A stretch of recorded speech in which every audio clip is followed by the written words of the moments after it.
ఎందుకంటే సొంత చెల్లిని కన్న తల్లిని బయటికి పంపావు. సిగ్గు మానం ఉండాలన్నా సొంత బాబాయిని బయటికి పంపావు. అరే కిరాకాపి, ఏదో నా బాటికి నేను పుదీనా చట్నీ చేసుకొని అన్నం తిందామని ఇప్పుడే జస్ట్ అలా స్టార్ట్ అవుదాం అనుకున్నాను. అనుకోను కూడా ఇన్స్టా ఓపెన్ చేయగానే ఫస్ట్ రీల్ రా నీది. అసలు నాకు అన్నం సహించలా ఈ వీడియో చూసిన తర్వాత. అసలు సిగ్గు లజ్జా గురించి, మానం మర్యాదల గురించి, కొన్ని ఎథిక్స్ గురించి అసలు సిగ్గులేని వ్యక్తులు మాట్లాడడం అనేది హాస్యాస్పదం. ఏంట్రా అంటే నీ స్థాయికి, నువ్వు మాట్లాడే మాటలకి ఎంత నీ గురించి అసలు మాట్లాడాలనిపించట్లేదురా నాకైతే. మా రోజమ్మ చీపురిని మూలన పెట్టాలి,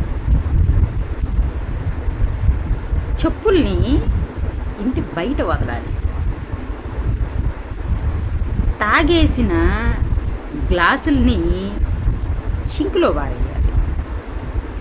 అలాంటిది మా రోజు తప్పు చేశారు ఈ విషయంలో. చెప్పుల్ని నడింట్లోకి తెచ్చారు. అవి ఇప్పుడు తిన్నింటి వాసాలు లెక్క పెడతాయి. నీకు ఎలా ఉంటుందంటే, చిన్న సామెత చెప్తారా, ఏంటో చెప్పమంటావా? మా వాళ్ళు ఎలా ఎదురు చూస్తున్నారంటే, ఒక చెట్టుకి ఒక మంచి మామిడికాయ ఉంది. అదేమవుతుంది, బాగా రోజులు అయ్యే కొద్దీ బాగా ఫలిస్తుంది, బాగా పండుదనానికి వస్తుంది. మా వాళ్ళు ఏమాత్రం నువ్వు దొరికినా లేదు కొంచెం పండినా వేసేస్తారు. కింద కింద పడేదాకా కూడా ఓపిక పట్టరనమాట. టక్కన క్యాచ్ చేస్తారు, మింగేస్తారు. అలా ఉంటుంది నీ బ్రతుకు.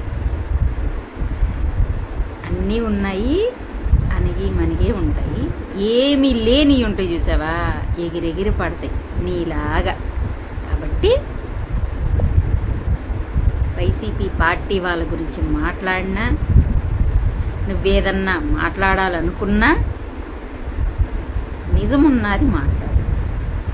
సిగ్గులు, శరాలు, మానాలు, మర్యాదలు అనే వాటి గురించి నువ్వు మాట్లాడకరా. అసలు చిచి, నాకు చాలా సిగ్గేస్తుంది నువ్వు మాట్లాడుతుంటే.